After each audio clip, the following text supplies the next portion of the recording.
From the punishing V-Pets of the 90s to the modern JRPG masterpieces, this is every single Digimon game ever made. We start with the true original. Digital Monster version, S on the Sega Saturn. This is where it all began, a console version of the virtual pet that predates the anime. It's a pure, unadulterated monster raising sim where you manage multiple Digimon and compete in tournaments. It's a fascinating piece of history, but let's be real, it's clunky, it's Japanese only, and it's a relic. If you're looking for where the game franchise started, this is it, but you're not playing this today unless you're a historian.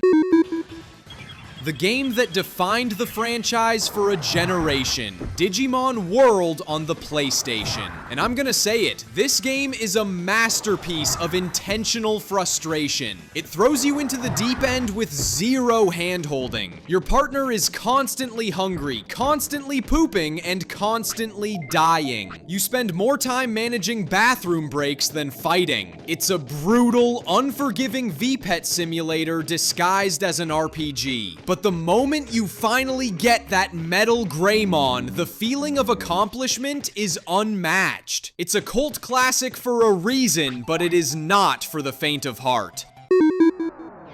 Talk about a pivot, this PS1 card game was a brilliant, complex TCG with a surprising amount of depth. It took the rock, paper, scissors of the Digimon types and turned it into a legitimately engaging strategy game. It's one of the most overlooked titles of the era. It proves that Bandai was willing to experiment early on, and honestly, the card game mechanics here are arguably better than what we got in some later, more traditional RPGs. A must-play if you love card battlers, but a total skip if you're only here for the monster raising. The first of many WonderSwan titles, this was essentially a portable, slightly more advanced version of the original V-Pet. Think of it as the ultimate companion game to the original toys. It's a Japan exclusive that really leaned into the hardcore monster raising niche. It's important because it shows how dedicated Bandai was to the portable market, but for most Western fans, this is just a footnote in the franchise history. It's a deep cut, and frankly, a glorified virtual toy. Now we get into the Adventure Story tie-ins. Anode Tamer was a dungeon crawler for the WonderSwan, and it's half of a 2-game set. It's notable for being one of the first games to really focus on collecting a large roster of Digimon. The core loop is grinding through procedurally generated dungeons to capture new partners. It's a solid, if repetitive, handheld RPG, but its main appeal was seeing the adventure cast in a new format.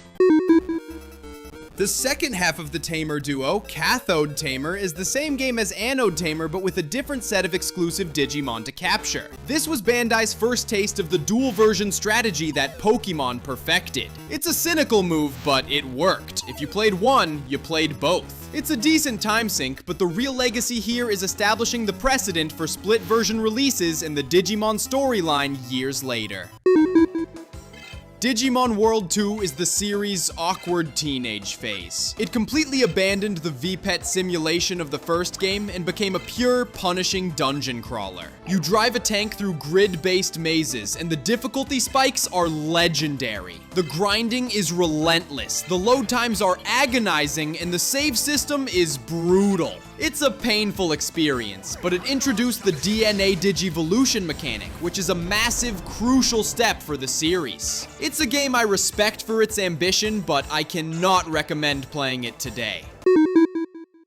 Back to the WonderSwan with an Adventure 02 tie-in. This game is a direct sequel to the Tamer games, continuing the dungeon-crawling, monster-collecting formula. The main draw was the ability to use 2 Digimon in battle. It's a refinement of the previous formula, but still very much a niche, Japan-only handheld title. It's the kind of game fans imported just to keep up with the story. Another WonderSwan entry, D1 Tamers, wrapped up the Tamer trilogy. It was basically the definitive version of the dungeon crawler style on the handheld, featuring a massive roster and a final epic story arc. It's the peak of the WonderSwan era for Digimon, but again, it's a game that was completely inaccessible to most of the world. It's a shame because these games were quietly building a solid RPG foundation while the console games were still finding their identity. A bizarre Japan-only PC game that was essentially a management and communication simulator. Think of it as a Digimon version of Animal Crossing or The Sims, but focused on building and managing a park for your partners. It's a massive departure from the RPGs and VPETs. It's a weird experimental title that shows the franchise trying to find its footing outside of traditional genres. It's a unique entry, but one that quickly faded into obscurity.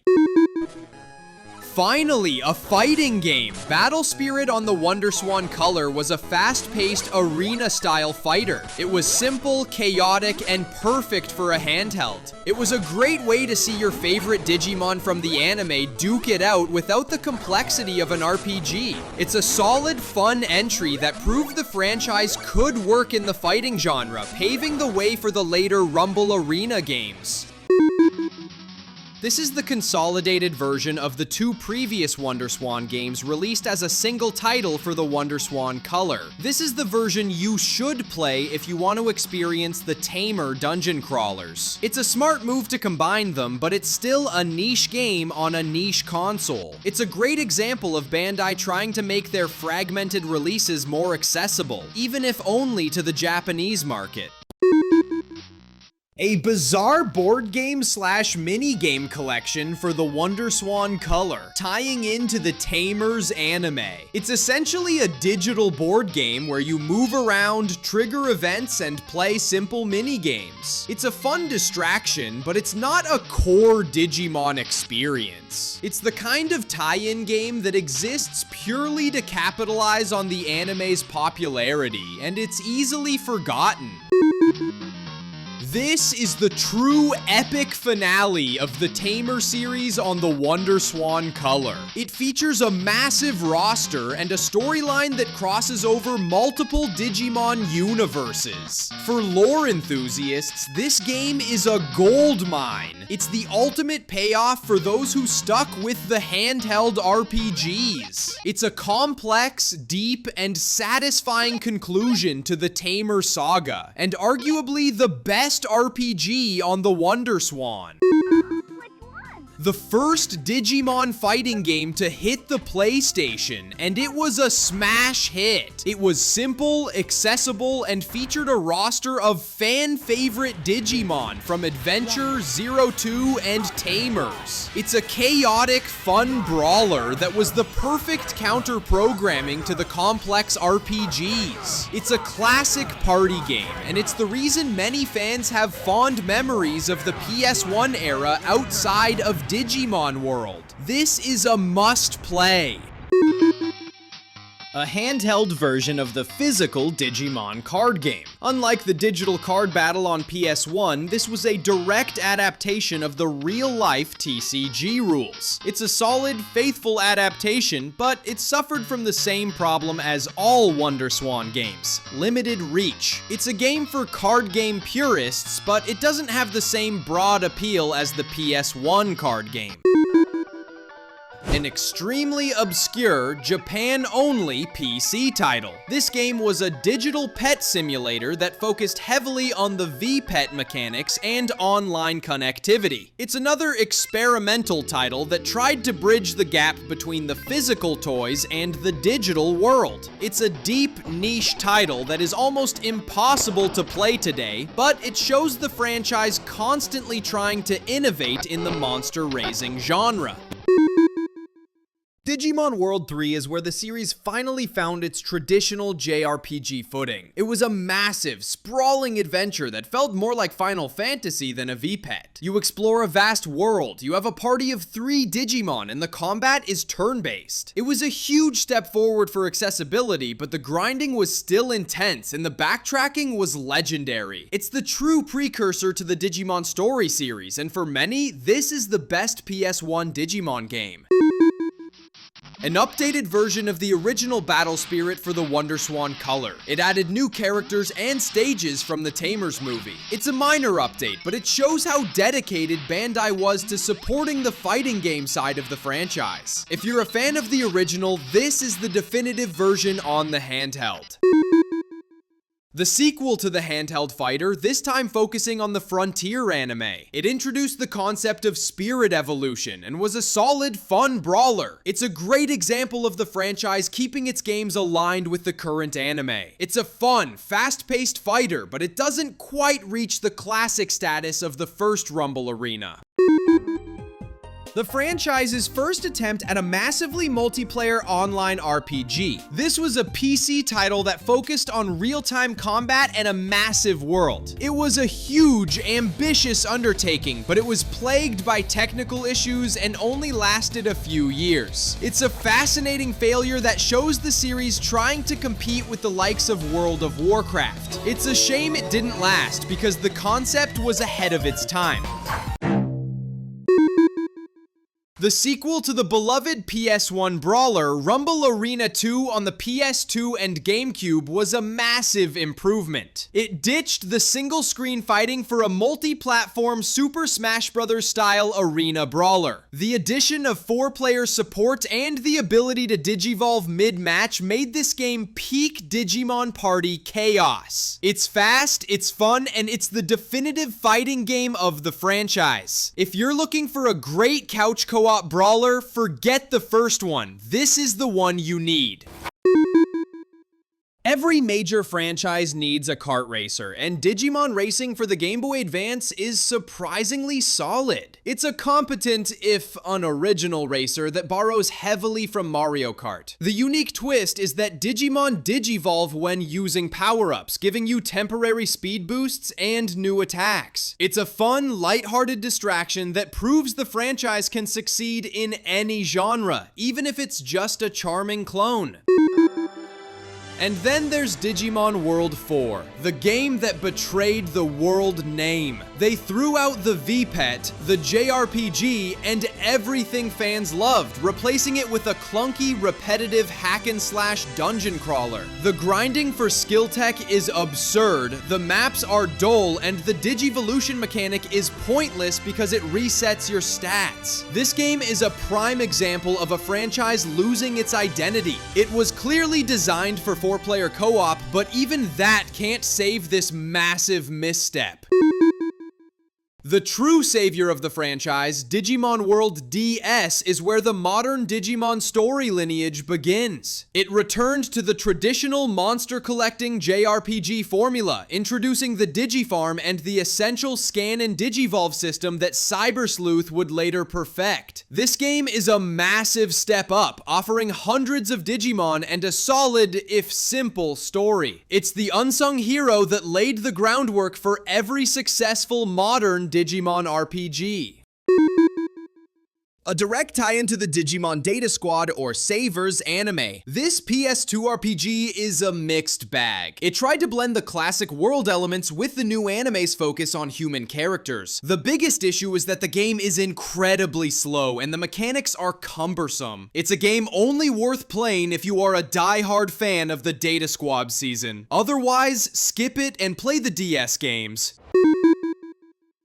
Dawn is the first half of the iconic Digimon Story dual release on the DS. It refined the mechanics established in World DS, offering a slightly darker story and a different set of exclusive Digimon. It's a solid, polished JRPG that cemented the turn-based monster collecting formula as the franchise's future. If you played Pokemon, you knew exactly what you were getting, but with a much deeper Digivolution tree. The other half of the dual release, Dusk, offers a parallel story and a different set of exclusive Digimon. The core gameplay loop of Dawn and Dusk is so addictive that many fans consider this era the peak of the story series' sprite-based visuals. It's a must-play for completionists, and the ability to trade Digimon between versions made it a true successor to the dual release model. This DS title was a bold return to the original VPET concept, but with a competitive twist. You raise your Digimon, but the combat is fully automated, focusing entirely on your training and team composition. It's a pure simulation game that is incredibly niche. It's a fascinating experiment, but the lack of direct control in battle makes it a hard sell for most RPG fans. Digimon Masters is the second attempt at a massively multiplayer online RPG, and this time, it stuck. It's a free-to-play MMO that focuses on real-time combat and a massive roster. It's a grind-heavy game that has managed to maintain a dedicated player base for over a decade. It's the true successor to the Digimon Battle Online concept, and it remains the go-to for fans who want a persistent online world. Lost Evolution is the fourth entry in the Story series, and it's a bit of a black sheep. It introduced a new plate system for Evolution that was widely criticized for being confusing and cumbersome. While it kept the core mechanics solid, the plot is forgettable, and the new systems feel like a step back from Dawn and Dusk. It's only for the most dedicated fans who want to see the full evolution of the DS era. A dual-release tie-in to the Digimon Xros Wars anime. This game completely changed the combat system to focus on the Digi-Xros mechanic, fusing multiple Digimon together. It's an interesting concept, but the execution is messy. It's a huge departure from the classic turn-based combat, and it's a game that is almost impossible to recommend unless you are a massive fan of the Xros Wars anime. It's a clear example of the games following the anime too closely. After years of traditional JRPGs, ReDigitize on the PSP was a welcome, bold return to the punishing VPET mechanics of the original Digimon world. It brought back the complex raising, the inevitable deaths, and the city building elements, but with a much cleaner interface and a gorgeous art style. It proved that the original world formula still had life in it, and for fans who missed the pure simulation aspect, this was a massive breath of fresh air. It was a Japan-only release, which was a huge disappointment for the West. The first major foray into the mobile market, Digimon Heroes was a surprisingly addictive Match 3 puzzle game combined with a card-collecting RPG. It was a fun time waster, but like most early mobile games, it was a shallow, free-to-play grind that was destined for the digital graveyard. It eventually shut down, proving that while Digimon can be fun in any genre, the mobile market is a brutal place for anything that isn't a massive hit. A PSP RPG that finally gave fans what they always wanted, a faithful, playable adaptation of the entire Digimon Adventure anime. It follows the story beat for beat, but the gameplay itself is pretty bare bones and straightforward. It's a game built purely on nostalgia, and while it's a great way to re-experience the classic story, the actual RPG mechanics are nothing special. It's a must-play for the story, but a total skip for the gameplay. Another obscure Japan-only handheld release, this was a virtual pet that tied into the Digimon Adventure series. It's a pure collector's item that is functionally similar to the original V-Pets, but with a modern screen and a more complex interface. It's a game that exists purely for the most dedicated fans, and it's a testament to how much Bandai still values the pure V-Pet simulation. the definitive version of Digitize released on the Nintendo 3DS. Decode added a massive amount of new content, including 2 entirely new story arcs and a huge expansion of the Digimon roster. This is the version that should have been localized for the West. It is the superior VPET experience and a clear example of how much better the world formula can be when given the proper development time. This is the best version of the VPET style. The third attempt at a fighting game, and easily the most disappointing. All-Star Rumble on the PS3 and Xbox 360 was supposed to be the spiritual successor to Rumble Arena 2, but it was a massive step backward. The roster was tiny, the graphics were unpolished, and the combat felt slow and clunky. It was a rushed, uninspired mess that proved that sometimes you should just leave the classics alone. Another mobile game, this one tied into the Digimon Fusion Xros Wars anime. It was a simple turn-based RPG that focused on the fusion mechanics of the show. Like most mobile tie-ins, it was a short-lived affair that has long since been shut down. It's a forgettable entry that highlights the franchise's struggle to find a stable, lasting presence in the mobile market. The game that saved the franchise in the West. Cyber Sleuth on the Vita and PS4 was the perfect storm. A return to the traditional JRPG story formula, a phenomenal cyberpunk story, and an incredibly stylish aesthetic. It's a narrative masterpiece with a compelling mystery and a stellar cast. Its only major flaw? The infuriating memory limit that constantly restricted your team building. Despite that, it's a modern classic.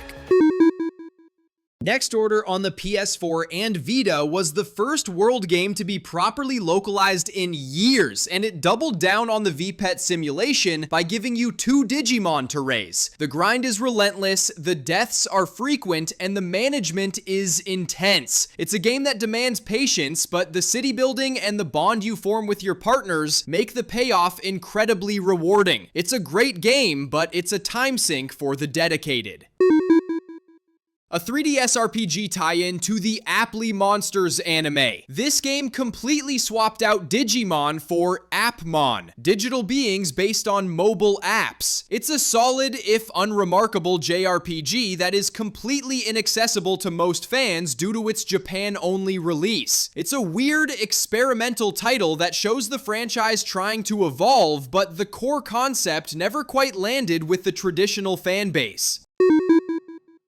A midquel to Cyber Sleuth, Hacker's Memory is essentially Cyber Sleuth 1.5. It uses the same engine and mechanics, but tells a parallel story with a new cast. While it refined some of the mechanics and added new Digimon, the story is significantly weaker and feels like non-essential filler. It's a great excuse to play more Cyber Sleuth, but it's a narrative step down from the original.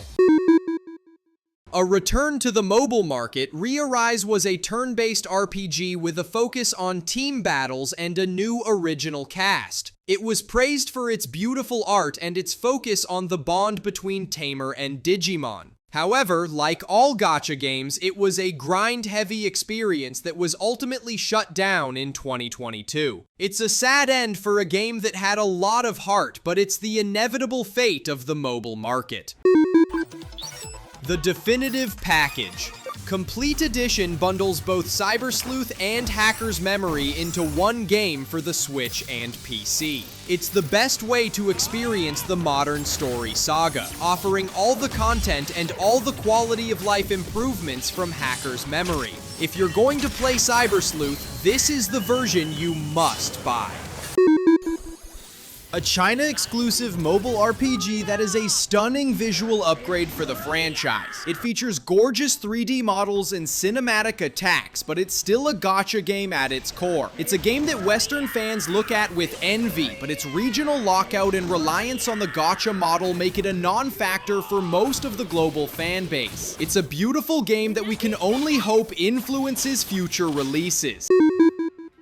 Another online attempt, Super Rumble, is a free-to-play open-world MMORPG that attempts to blend the adventure universe with real-time combat. It's a massive, ambitious project that is still finding its footing. It's a game for those who want a persistent world to explore, but the sheer size of the game means it's a huge time commitment and a massive grind.